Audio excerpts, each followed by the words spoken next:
And that tonight brings us to our big story. Now, no matter how big those numbers are or aren't, the business community still is not happy with all of the damage they're seeing downtown. But our investigative reporter, Kyla Boshi, found some of those protesters who were arrested for things like riot and arson have had their charges dropped. And we're not just talking about a couple of people, like dozens of them. Dozens of protesters arrested in downtown Portland had their criminal charges dropped and cases closed. Analysis of police and court records by KGW indicates the Multnomah County DA's office has dismissed charges against at least 59 of the roughly 400 protesters arrested since mass demonstrations started in Portland in late May. Most of the dropped charges included misdemeanor offenses, but 9 involved more serious felony charges, including riot, arson, and theft. In one case, Portland police arrested a 25-year-old protester for allegedly setting fire to a Chase Bank in downtown Portland on May 30th. A grand jury heard evidence in the case and declined to return an indictment. All charges were dropped. It's not clear why other cases were closed.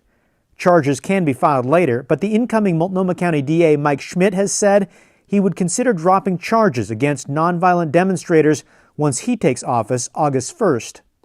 My approach is really going to be thoughtful and review the cases and really kind of exactly what I talked about throughout the campaign.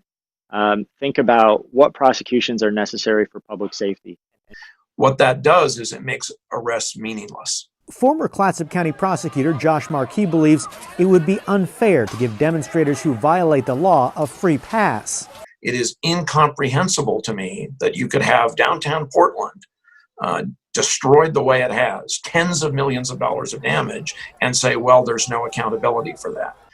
Prosecuting protest cases are not always a slam dunk, explained criminal defense attorney Victoria Safarian. And a lot of times, because of the Portland community being so liberal, we see people acquitted of low-level charges. The defense lawyer explained police officers have broad discretion whether to arrest someone during a protest. For example, an officer could charge someone with misdemeanor disorderly conduct for blocking traffic, but that decision doesn't always hold up in court when scrutinized by a jury. Or was it illegal? Were they intentionally obstructing traffic? Or were they actually intentionally screaming their First Amendment rights, right? Whatever they're saying, Black Lives Matter, and they were not intentionally obstructing traffic when they were doing that. Portland Mayor Ted Wheeler believes prosecutors have a duty to go after the most serious crimes like arson. Those people should absolutely be criminally prosecuted. You can't engage in a crime like that and then have no accountability whatsoever.